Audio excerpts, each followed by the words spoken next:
नमस्कार दोस्तों, इस अद्भुत चीज का स्वाद एक बार छक लिया तो बार बार खाने का मन करेगा। इसे खाने के बाद शरीर में गजब की शक्ति आ जाती है, जिससे घोड़े और हाथी जैसी ताकत महसूस होती है। इसका एक टुकड़ा खाते ही शरीर की गर्मी तुरंत शांत हो जाती है और पुरुषों की कई समस्याओं का समाधान भी हो सकता है। अगर आपको कमजोरी या ढीलापन महसूस होता है तो इसे आजमाएं और रात में चमत्कार देखें। आपका शरीर फौलाद जैसा बन जाएगा। प्रकृति के खजाने अनमोल होते हैं, खासकर बारिश के मौसम में जब चारों ओर विभिन्न वनस्पतियां उगने लगती है। कई पौधे बिना किसी देख रेख के अपने आप उग आते हैं, लेकिन अक्सर हम इन्हें बेकार समझकर उखाड़कर फेंक देते हैं। मगर कुछ पौधे असल में अनमोल रत्नों से भी ज्यादा कीमती होते हैं, जिनका औषधीय महत्व अतुलनीय होता है। आज मैं आपको ऐसे ही एक छोटे मगर बेहद उपयोगी पौधे की जानकारी देने जा रहा हूँ। यह पौधा मेरे घर में भी मौजूद है और मैं चाहता हूँ कि आप भी इसके फायदों को जानें। इसकी पत्तियों को ध्यान से देखें और शायद आपको अंदाजा हो गया होगा कि यह कौन सा पौधा है। इसे छोटा धतूरा कहा जाता है। अलग अलग स्थानों पर इसे विभिन्न नामों से जाना जाता है, जैसे छोटा गोखरू, खाखरा, शंका, होली कांटा, बोली कांटा, गोली आदि। जी में इसे कॉक लेबर कहा जाता है। गांवों में बड़े होते हुए हम सभी ने इस पौधे के बीजों को कपड़ों पर चिपकाकर खेला होगा और इसके कांटेदार बीजों से एक दूसरे को छेड़ा भी होगा। यह खास तौर पर खेतों और खुले मैदानों में पाया जाता है। लेकिन क्या आप जानते हैं कि यह सिर्फ एक खेल का हिस्सा नहीं, बल्कि एक बेहद महत्वपूर्ण औषधीय पौधा भी है। अगर साफ साफ शब्दों में कहा जाए तो कॉकलवर सोने, चांदी, हीरे, मोती से भी ज्यादा कीमती है दोस्तों। और इसके जो बीज होते हैं कांटे युक्त होते हैं। तो यह पौधा गोखरू का है। हमारे यहाँ तो इसे छोटा गोखरू कहते हैं, छोटा धतूरा भी कहते हैं। आपके क्षेत्र में इस पौधे को क्या कहा जाता है, मुझे कमेंट करके जरूर बताए। गए जनवरी फरवरी के महीने में इसमें भी जाना शुरू होते हैं। पहले हरे रंग के बीज होते हैं और फिर धीरे धीरे वे भूरे रंग के बीज होने लगते हैं। और यह बहुत ही औषधीय गुणों का भंडार है दोस्तों। शायद आपको पता नहीं होगा कि यह बहुत अच्छी जड़ी बूटी है, अमृत तुल्य है। हाँ, शक्तिशाली है। इस जड़ी बूटी के आगे कई डॉक्टरी मेडिसिन फेल हो जाती है। तो कचरा आदि और सिरदर्द आदि समझकर इसे ना, यह एक पावरफुल जड़ी बूटी है जो कि बरसात के मौसम में अपने आप लग जाती है। कांटे युक्त इसके फल होते हैं दोस्तों। हमें भारत माता का सम्मान करना चाहिए और धन्यवाद देना चाहिए कि हम भारत भूमि में रहते हैं और ऐसे अमृत तुल्य और जड़ी बूटियां हमारे भारत भूमि में आज भी यत्र तत्र पैदा होती है। विदेश में लोग इस जड़ी बूटी के आगे इन पौधों को पाने के लिए तरसते हैं और आपको ईश्वर का धन्यवाद देना चाहिए कि हमारे भारत भूमि में आज भी जड़ी बूटी और अमृत की तरह शक्ति रखने वाले पेड़ पौधे आज भी हमारे भारत भूमि में पैदा होते हैं। इसीलिए हमें भारत माता का सम्मान करना चाहिए और पेड़ पौधों को घर घर लगाना चाहिए, घर घर पहुंचाना चाहिए। दोस्तों, आप लोग एक दिन देख लेना, वह दिन दूर नहीं होगा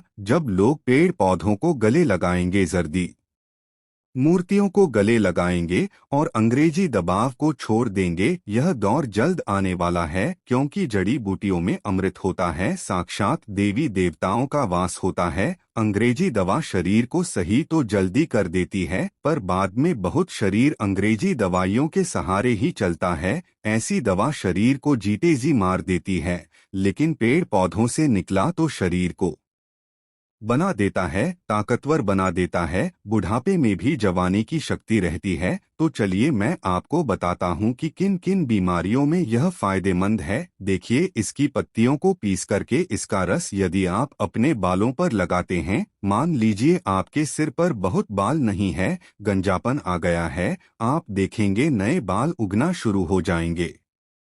जिन्हें बहुत ज्यादा हेयर फॉल होता है वे लोग तो भी से लगा सकते हैं। तो यह देखिए इसके बीज, ये इसके बीज है।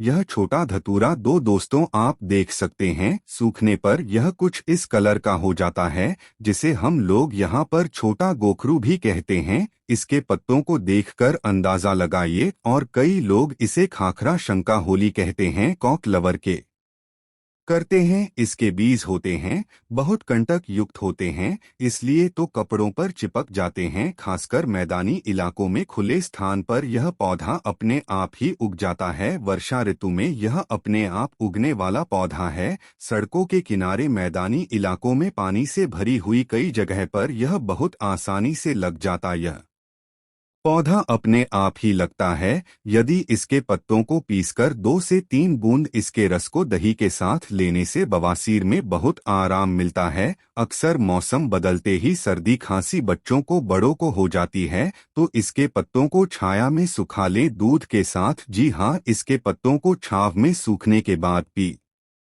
कर दूध के साथ सेवन करने से सर्दी खांसी में बहुत आराम मिलता है। दोस्तों कैसे हम कमजोरी को दूर कर सकते हैं? देखिए, आजकल के समय में ज्यादातर लोग कमजोरी की समस्या से परेशान हैं, क्योंकि हमारा लाइफस्टाइल इतना ज्यादा खराब हो चुका है कि हम अपने शरीर को बहुत सारे पोषक तत्व दे ही नहीं पाते हैं। तो चलिए जानते हैं कि कैसे इसका सेवन करना चाहिए। तो इनके पत्तों को सुखा लें, चूर्ण बना लें और दूध के साथ सेवन करने से आपके अंदर यौन शक्ति बढ़ती है, कमजोरी दूर होती है। तो बहुत ही सिंपल सा उपाय है, आप इसका इस्तेमाल कर सकते हैं। यह मधुमेह दिलेपन को भी दूर करता है। अक्सर मर्दों का बीवी के सामने जाते ही दम तोड़ देता है, मर जाता है। औजार ऐसे हो जाता है जैसे मानो कनपटी पर बंदूक रखती हो। बहुत ही कारगर सिद्ध हो पाए हैं यह। दोस्तों, आगे बढ़ने से पहले वीडियो को लाइक जरूर करें, क्योंकि आप बाद में लाइक करना भूल जाते हैं। दोस्तों देखिए, वीडियो को लाइक करने का कोई भी चार्ज नहीं लगता है, इसीलिए वीडियो को लाइक जरूर करें और हमारे चैनल को सब्सक्राइब करके बेल आइकॉन जरूर दबाएं। दोस्तों, तो इसकी पत्तियों का रस यदि आप बालों पर लगाएंगे तो आप यह मानिए कि बालों का झड़ना बिल्कुल रुकेगा। गंजे के सिर पर भी बाल आ जाएंगे, इतना फायदेमंद है। यदि इसके पत्तों का, जिन्हें बहुत ज्यादा सर दर्द होता है, इसके पत्तों को पीसकर इसका पेस्ट यदि कुछ समय माथे पर लगाते हैं तो सिर दर्द से तुरंत ही राहत मिलती है। दोस्तों, आप यकीन मानिए यह बहुत ही कारगर सिद्ध हो पाए हैं। मैं ईश्वर की सौगंध खाता हूँ, यह जो उपाय हम आपको बता रहे हैं यह बहुत ही कारगर है, और चमत्कारिक रूप से इनका इस्तेमाल करके आज लाखों लोग इस्तेमाल करते हैं और बहुत ही जल्द ठीक हो जाते हैं। दोस्तों, बहुत से लोग तो क्या करते हैं, जब का सीजन होता है यह बारिश में ही उगता है। छोटा गोखरू इसके पत्तों को सुखा लेते हैं और फिर काम में लेते हैं, इतना ज्यादा फायदेमंद होता है। और इसे सुखाकर पाउडर बनाकर भी को रखते हैं, इतना ज्यादा फायदेमंद है। इसके चम्मच पाउडर को, पत्तियों के पाउडर को तेल में मिला ले, किसी भी तेल में नारियल तेल में, सच के तेल में, और उस तेल को अपने बालों पर लगाएं। स्कैल्प की मसाज करेंगे तो गंजे के सिर पर भी बालू का देगा। यह पौधा इतना फायदेमंद है, तो हमारे आसपास जो वनस्पति होती है उनके बारे में हमें जानकारी जरूर होना चाहिए। दोस्तों, और इसके कुछ ताजी ताजी पत्तियों को ले लीजिए, थोड़ा सा क्रश करके या फिर किसी भारी चीज से इसका रस निकालें, और इसका रस भी आप डायरेक्ट बालों पर लगा सकते हैं। आप चाहे तो थोड़ा सा नारियल का तेल भी मिलाकर इसको को लगा सकते हैं। और यह जो पौधा होता है वर्षा ऋतु वाला पौधा है, बहुत ही चमत्कारी जड़ी बूटी है, छोटा धतूरा कहते हैं इसे। इसका जो पौधा होता है 2 से 3 फीट के करीब लंबा होता है, शायद 4 फीट से ज्यादा लंबा नहीं होता। बहुत से लोग इससे स्किन डिजीज पर भी लगाते हैं, चर्म रोग पर भी इसका रस लगाने से वह धीरे धीरे समाप्त हो जाता है, ठीक हो जाता है, जड़ से समाप्त हो जाता है। अगर आपके शरीर पर फोड़े फुंसी है या कोई घाव है तो इनकी पत्तियों का पेस्ट लगाना बहुत फायदेमंद हो सकता है। यही नहीं, यह चेचक के दागों पर भी असरदार है। इसकी पत्तियों का रस लगाने से दाग धब्बे साफ हो जाते हैं और घाव जल्दी ठीक हो जाते हैं। कहा जाता है कि यह नासूर तक को ठीक करने में सक्षम होता है। अब इसका तेल कैसे बनाएं ताकि आप इसे बालों में लगा सकें, यह हम आपको बताते हैं। सबसे पहले आपको तेल का चयन करना होगा। आप नारियल का तेल या सरसों का तेल ले सकते हैं। अब इस तेल में आपको ताजे गोखरू के कुछ पत्ते डालने होंगे। ताजे पत्तों का प्रयोग करें क्योंकि इन पत्तों में पोषक तत्वों की मात्रा बहुत अधिक होती है। ताजे पत्तों का असर कहीं ज्यादा होता है। आपको यह ध्यान रखना चाहिए कि आसपास के पौधों और जड़ी बूटियों के बारे में जानकारी रखना बहुत जरूरी है। अक्सर लोग ऐसे पौधों को कचरा आजकल फेंक देते हैं, जबकि वही पौधे उनके लिए बहुत फायदेमंद हो सकते हैं। इसलिए यह जरूरी है कि आप सही जानकारी रखें और इसका सही उपयोग करें। अब आपको इस तेल को धीमी आंच पर 10 मिनट तक पकाना होगा। इस दौरान गोखरू के पत्ते तेल में पूरी तरह से घुलकर सारे पोषक तत्व तेल में समाहित हो जाएं।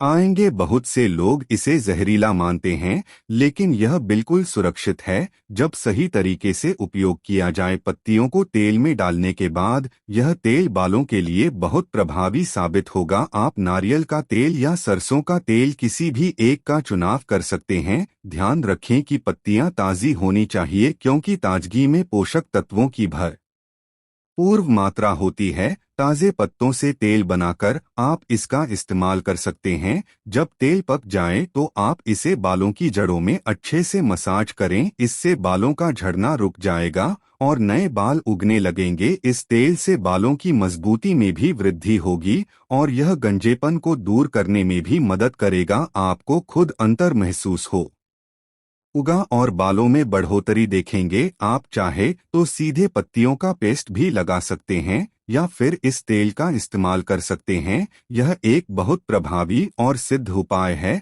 अगर आप ज्यादा तेल बनाना चाहते हैं तो आप इसकी मात्रा बढ़ा सकते हैं, लेकिन ध्यान रखें कि पत्तियों की मात्रा ज्यादा होनी चाहिए ताकि तेल में पर्याप्त पोषक तत्व समाहित हो सके। आप इस तेल को स्टोर भी कर सकते हैं और हफ्ते में 2 बार इसका उपयोग करें। इस तेल का उपयोग केवल बालों तक सीमित नहीं है, बल्कि यह कई अन्य स्वास्थ्य समस्याओं में भी मदद करता है। आयुर्वेद में छोटे गोखरू का इस्तेमाल बहुत से रोगों के इलाज के लिए किया जाता है। बाजार में इसके सूखे बीज भी उपलब्ध होते हैं जो कई प्रकार के इलाज में उपयोगी होते हैं। इस पौधे के पत्तों में औषधीय गुण होते हैं और यदि आप इन्हें छुए तो पत्ते थोड़े कुरकुरे होते हैं और स्वाद में भी थोड़े कड़वे होते हैं, लेकिन इसके औषधीय गुणों की कोई तुलना नहीं है। जब आप इस तेल को छान लें तो इसे अच्छे से स्टोर कर लें। इससे आपके बालों का झड़ना रुक जाएगा और नए बाल आना शुरू हो आएंगे। इसके अलावा अगर आपके पैर का नाखून टूट गया हो या अलग हो गया हो तो इसके ताजे पत्तों का रस लगाने से नया नाखून उगने लगता है और दर्द में भी कमी आती है। इसके अलावा अगर आपकी आंखों के नीचे डार्क सर्कल्स हो गए हों तो इसके पत्तों का ताज़ा रस से एक बोर्ड लगाकर डार्क सर्कल्स को खत्म किया जा सकता है।